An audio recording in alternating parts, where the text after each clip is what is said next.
Today, we're talking about a cleaning product that's become a household name, Clorox disinfecting wipes. These little cleaning powerhouses have been around for a while, but with the ongoing COVID-19 pandemic, they've become more important than ever. Let's start with the basics. Clorox disinfecting wipes come in a canister that's easy to open and close. The wipes are pre-moistened with a solution that's just the right strength to clean and disinfect surfaces without leaving any residue or overpowering odors. And with the convenient pop-top lid, the wipes stay moist and ready to use whenever you need them. Now let's talk about the real star of the show, the cleaning power.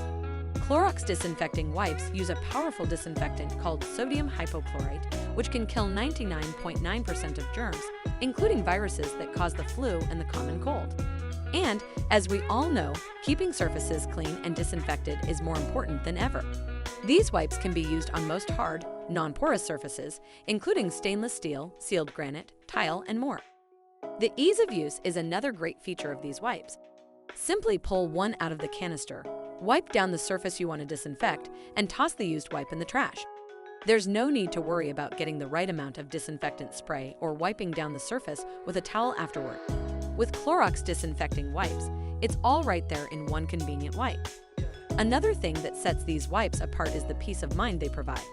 You can trust that they're doing their job when it comes to killing germs and keeping your hotel rooms clean and safe. And if you're worried about the environment, the canisters are now made with recyclable materials, so you can clean with a clear conscience. So there you have it, folks. Clorox disinfecting wipes are a must-have for any hotel room. They're easy to use, effective, and environmentally friendly. Keep your guests safe and healthy with these little cleaning superheroes. Thanks for watching, and we'll see you next time.